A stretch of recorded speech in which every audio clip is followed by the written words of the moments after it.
أعوذ بالله من الشيطان الرجيم. السلام عليكم ورحمة الله وبركاته. بليان كي كم جبتوا نجاي سني فيا كي سني بقى جرتني سنين كده.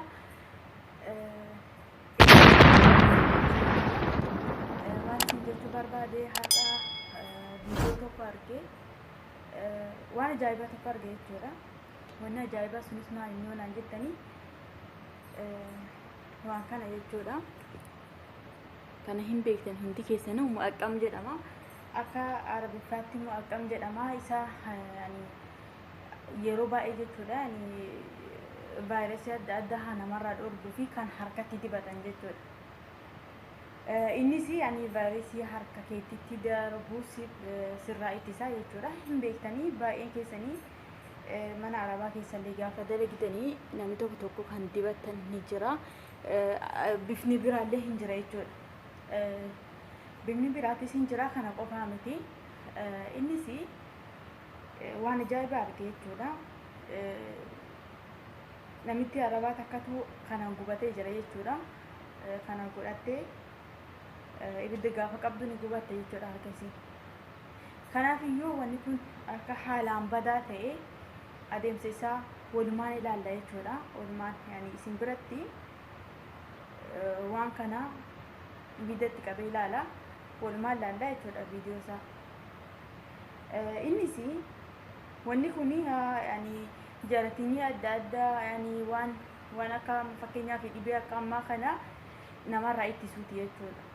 Yani gaafa isaa godhatee deemte yani inni sun gama kee darbuu hin danda'u jechuudha.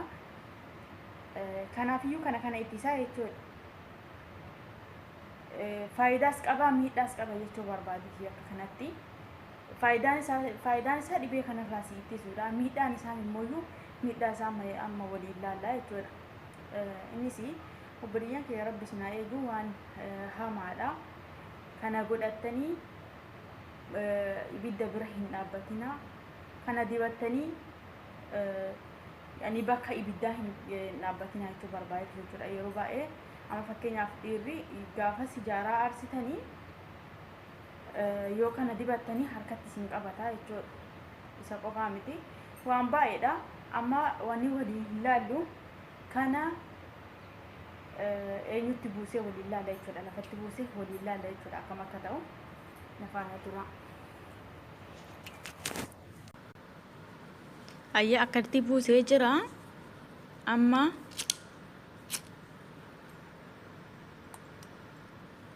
akkanatti argaa jirtanii waan tokko hin mul'atu jechuudha.